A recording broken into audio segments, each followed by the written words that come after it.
He invented a forensic technique that no one else could replicate. Testified in 70 criminal cases, helped send at least 2 innocent men to prison for decades, and never lost his dental license. Michael West, a forensic odontologist practicing in Hattiesburg, Mississippi, promoted what he called the West phenomenon, an examination method using alternate light sources and yellow goggles that he claimed revealed bite marks invisible to the naked eye and to conventional analysis. He videotaped his work, matching a defendant's teeth to marks on victims in real time and presenting the footage to juries. The videos were persuasive, the science wasn't. No peer-reviewed study validated his method. No independent laboratory reproduced his results. Prosecutors treated his certainty as evidence. Defense teams were routinely outgunned. 2 men, Kennedy Brewer and Levon Brooks, would later be exonerated by DNA. In 2008, DNA linked both crimes to a third man, Justin Albert Johnson, who lived near both victims and ultimately confessed. The contradiction between the spectacle of West's courtroom demonstrations and the absence of scientific validation is the seam that runs through this story.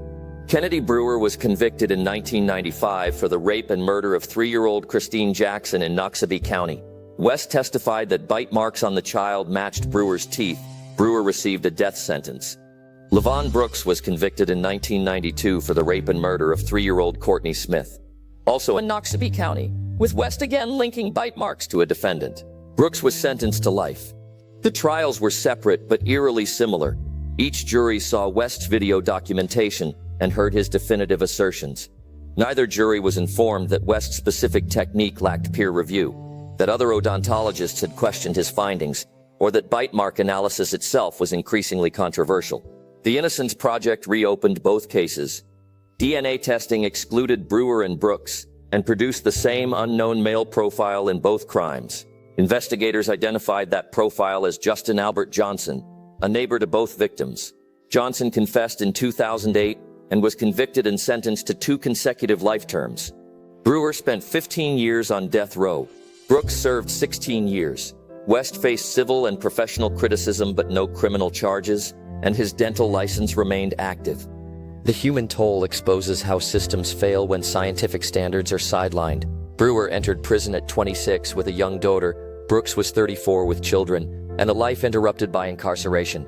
Both were confined by a forensic opinion presented as definitive, an opinion that another qualified dentist later contradicted.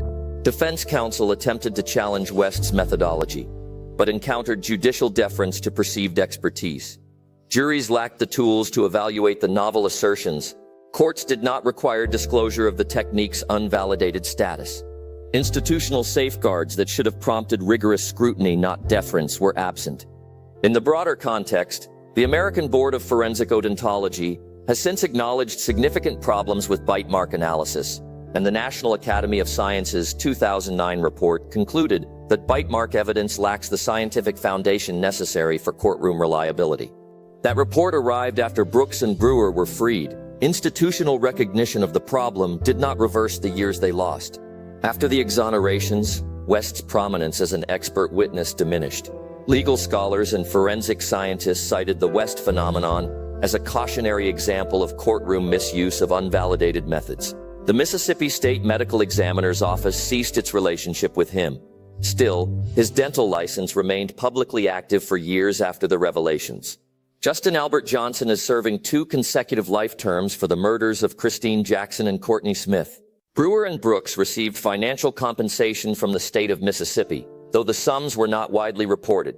Bite mark testimony continues to be litigated across the United States. Dozens of convictions that once relied on such evidence remain under review. The confirmed facts are stark. 2 children were murdered.